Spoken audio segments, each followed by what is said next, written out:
Hello and welcome to my final video for the MCV 4U1 STEAM project. My name is Nick Saldana, and this is the part 2 of the answer key for the biomedical engineering unit activity. So let's get right into it.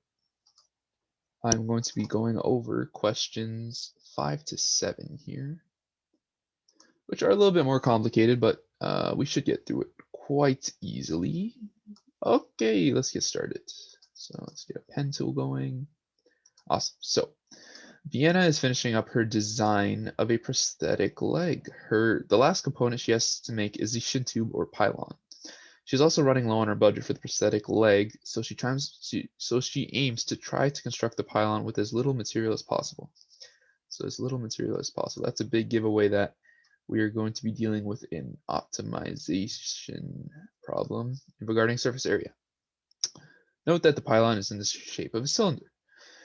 If Vienna calculated the volume of the pylon must be 600 centimeters cubed, so it must hold this much space. What are the dimensions for the artificial leg with the least surface area? So when we say dimensions here, we're dealing with radius and we're dealing with height. Because the volume is fixed, so there's no way that the volume can factor in. So it's just radius, height, and surface area, of course. All right, let's get started. So we start off here with the formula for the area of a cylinder, surface area of a cylinder. Now, this may be a little bit simpler, depending on how some of you view this question, because we don't have to create our own equation that we have to optimize. But then again, we have one variable, we have two variables in R, and we have three variables in H. So it's a little bit harder in that sense. And everyone should be reminded that pi, as you can see right here, although it doesn't look like a number, it is. It's just it's a number that never ends, so we just use a symbol to denote it, and it is not a variable, so we don't have to get rid of it for any means. So I choose to get rid of the h here because there's r common in this part and in this part. So to get rid of h, what I do is I relate it to the volume of a cylinder. So we've done this a couple times. But essentially all I do is I know the volume of the cylinder because, hey, we just got given it to us in the first part of the equation. It's 600. So we have 600 is equal to pi r squared. We know what pi is. We don't know what r is, and we don't know what h is. So if we just isolate for h, which means just dividing h by that and dividing 600 by that, we get h by itself in terms of things that we can figure out. Notice now, I know the formula or the formatting is kind of messed up, but that's just the program that I'm using. But notice now that we have the equation in terms of only two unknowns. We don't know SA and we don't know R. So that's the key point, key takeaway that we have from doing this little algebraic step. Next up, we do a little bit of quick algebra here to make this look a little less scary. And I'll walk you through it. So we got 2 times 600, which is 1200, as you can see here. Pi times pi divided by pi, because remember, this is in the form of a division statement right here. So pi divided by pi, so pi gets canceled out. Then you have r divided by r squared. So now if we got to dig back into our memory banks, and try to remember back to grade 11, where we have r divided by r squared. And when you have a same base and you're dividing, you're just going to have to subtract the exponents. And you always got to remember that there's an imaginary 1 right here. So all you got to do is do 1 subtract 2, keep r in the bottom, and bing, bing, bomb, we have that right here. So now it's all nice and simplified. Much easier to look at, easier than this, and we can move forward. Now, our next step is to take the derivative, because we're finding the minimum value, which means that we want to find the value that is right here at the very bottom. It's not really touching, but very bottom, that point. We want to find the minimum value when the slope is 0. So we take the derivative and set to 0. Derivative is pretty simple. The 2 goes to the front. 2 times 2 is 4. Pi stays the same because it acts like a constant. To subtract the 1 from r is just r. And then same deal here, subtract one, bring 1 down to the front, that's -1 times 1200, -1200. And then -1, subtract 1, -2. We set that to 0 and solve so that you have the minimum value like we've talked about. And you can see there's a bunch of algebra that I go through over here, and the final answer that I get for radius is 4.57. I will remind you guys once again that this step is pretty crucial because a lot of people mess up with it, myself included. When we get to r cubed is equal to whatever it is, we don't really know how to find the cube root button on our calculator, and putting all of this under a cube root sign, we might be able to mess up somewhere. But the good thing is that we know that whenever you have r cubed to something, it's exactly the same thing as writing r to the 1/3, like I did right here. So this is that step right there. And basically, it makes it a whole lot easier. You don't have to worry about finding the square root symbol and making sure you have everything in under the square root sign or the cube root sign. And yeah, that's the first step. That's finding r. Moving on, we have to find h now, and recall that we made a nice equation for h. Hold on, this takes a little bit to load. Right here, we made a nice equation that already has h simplified right there. So we can just use this and plug in r since we found r to be 4.57. So we go ahead and do that, plug in 4.57, square it times pi, 600 divided by whatever that is, and we get 9.14 is the height. Awesome. So the height is equal to 9.14, and the radius is equal to 4.57, and we are done with 5a. Moving on to 5b. Switch colors to a blue. What is the surface area of the pylon? Okay, so this is essentially just using the information that we got in part A and applying it in part B. This is the equation, if you recall, from the very beginning of part A, this equation right here. The equation for the surface area of a cylinder.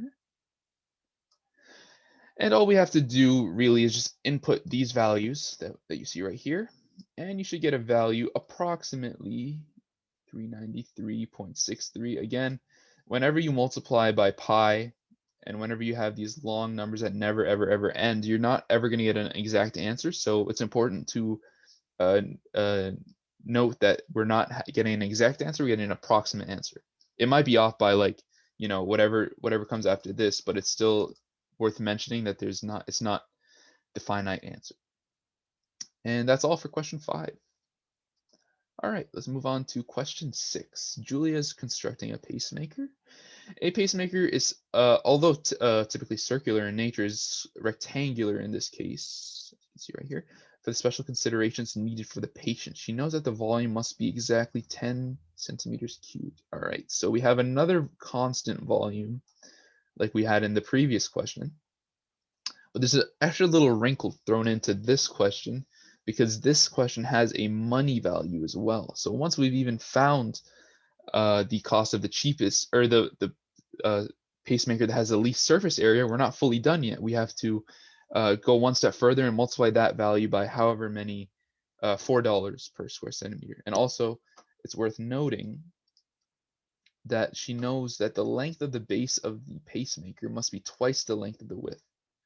So that is very important to know, because without it, we would be able to construct an even smaller pacemaker that looks more like a square and less like a rectangle like this one does. Anyways, we have a picture of it right here. So let's let it load. Okay, so this is the front face, this is the side face, top face, back. You can understand that this is a 3D drawing of a pacemaker, and we have to find the cost of the entire surface area and minimize it, optimize it. So let's get started on that. We have a cost right here, the cost function, and you may see this and be like, what the heck is all of this? This is a lot of work, but it makes sense intuitively. It's just you gotta work your head around it.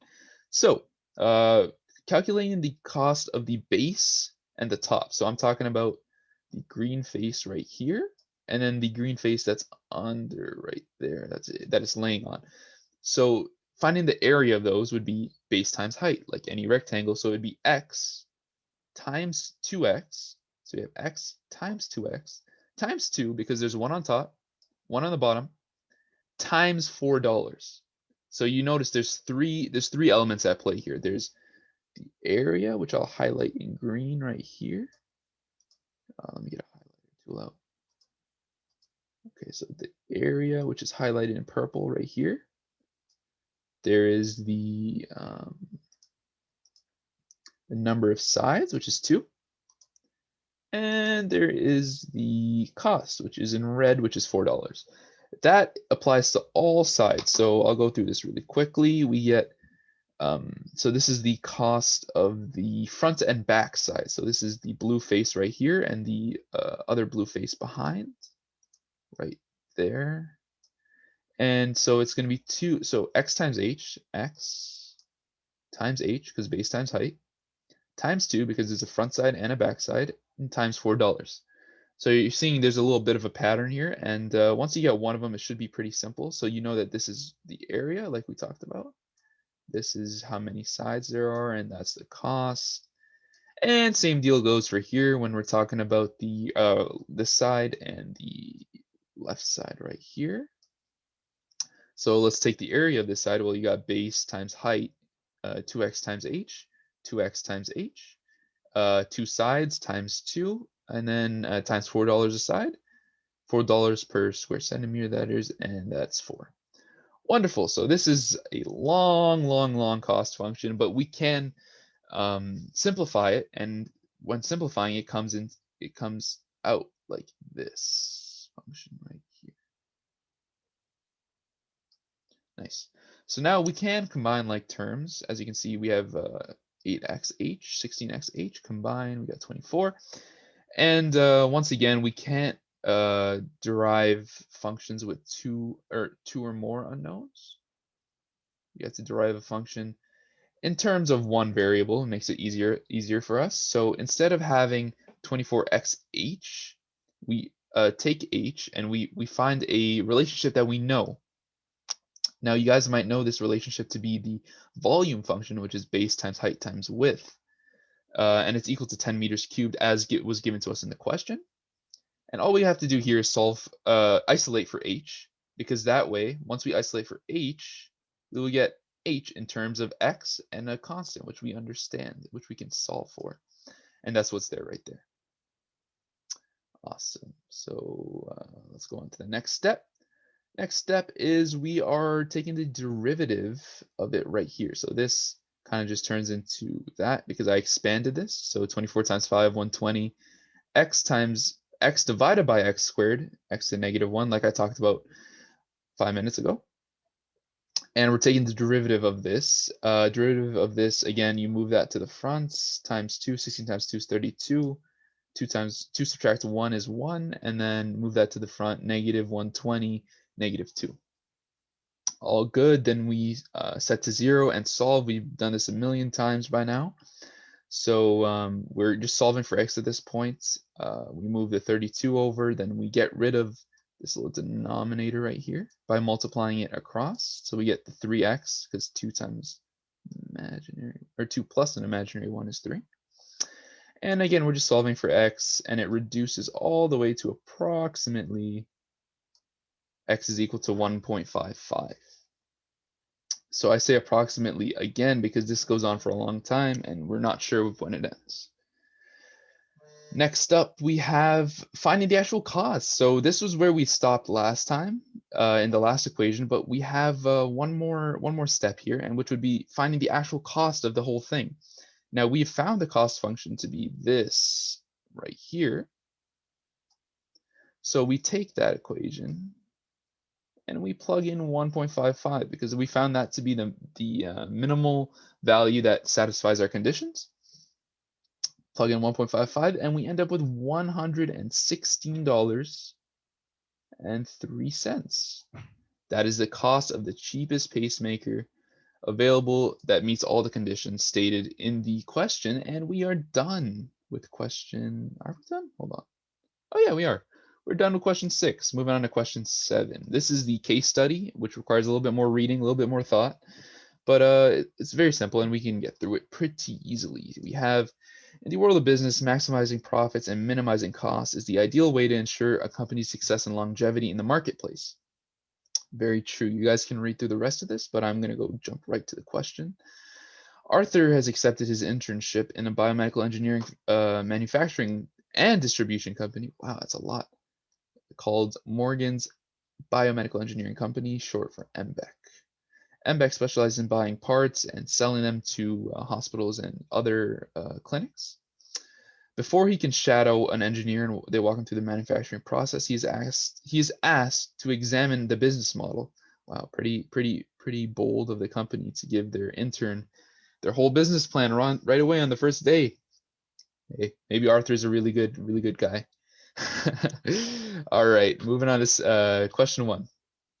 MBEC sells 80 prosthetic hands, so remember this is the company.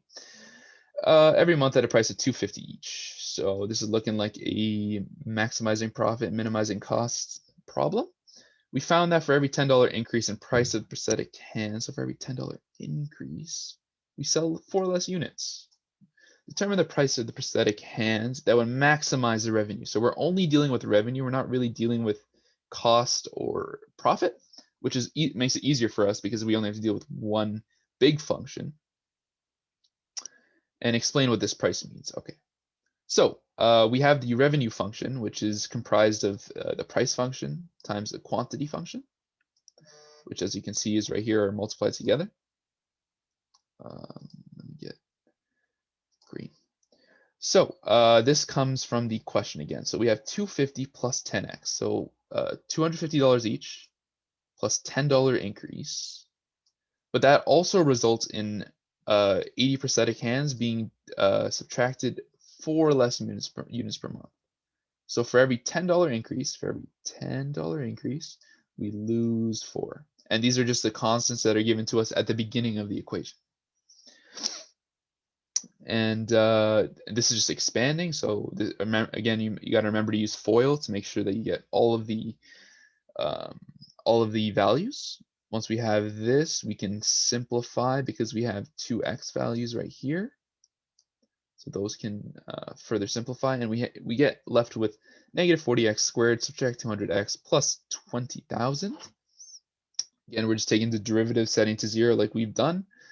So this goes to the front as per usual. We get 80x, and then this goes to the front. It's just an imaginary 1 right there. 1 times negative 200 is negative 200, and we have the derivative, which is this right here, this function.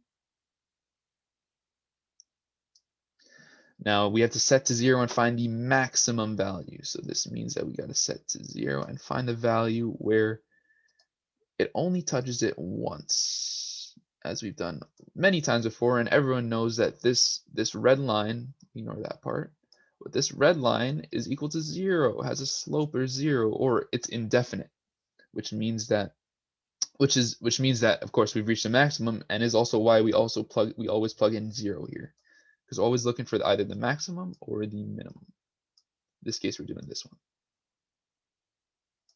Awesome. So again, we're just solving for x here. So we're subtracting 80x from one side and dividing by 80. We get x is equal to this, negative 2.5. Now we got to recall, because this is asking for the price, determine the price of the prosthetic hand that would maximize revenue. So we got to put this back into the price function, which we determined was this right here. Back in the price function, negative 2.5, and we end up with 225 right here. So in conclusion, that means that the price that maximizes the revenue for the prosthetic hand is $225. So $25 less, if I'm correct. Yep, $25 less than what they were originally selling it for. Again, this is a case where we have a company that's making more money by lowering their price. And again, you'll see why that is in a few seconds. The price means that the company is getting more revenue at that dollar amount. Yes, I just went through that, but we'll see this blurb further later on. So how many units will MBEC sell at this new price point? What does this value mean for the initial amount of units sold? So again, we got to look, instead of looking at the price function this time, we look at the quantity function.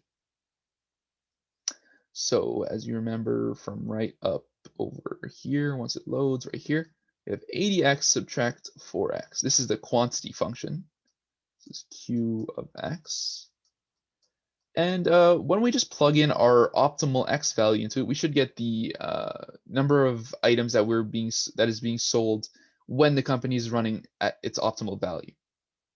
So again, that's exactly what we do. We just sub in the negative 2.5 here, and we get 90. So instead of selling their prosthetic hands at $250 a piece for and getting 80 sales per month, the company is changing their business plan, thanks to Arthur, by selling their company or selling their prosthetic hands for $225 a month, so $25 price decrease.